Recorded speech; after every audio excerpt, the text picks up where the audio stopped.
Alright guys, this video is long overdue.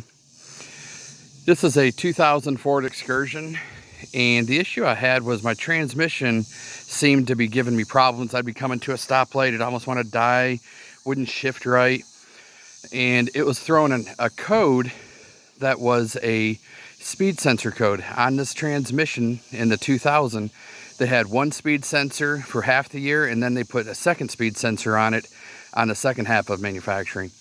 So this one had two speed sensors, and I had to work through figuring that out. But that was the code that it was throwing. Problem is, that wasn't the issue, because I replaced them both twice. And come to find out, I was digging into some YouTube videos trying to find exactly what it was. And it took me about 10 months to figure this out.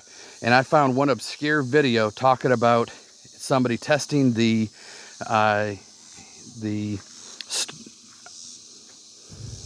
alternator.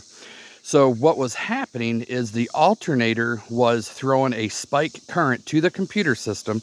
The computer was taking that and giving the code of a speed sensor.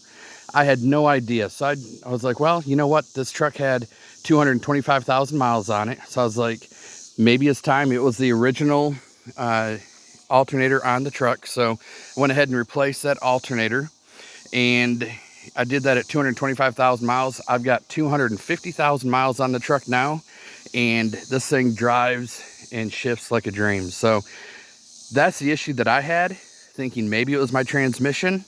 Come to find out, it was literally just a alternator that had to be replaced because it was throwing a high alternate current to the computer. So anyways, I hope this helps you guys. Other than that, I love the Excursion, and it's doing great.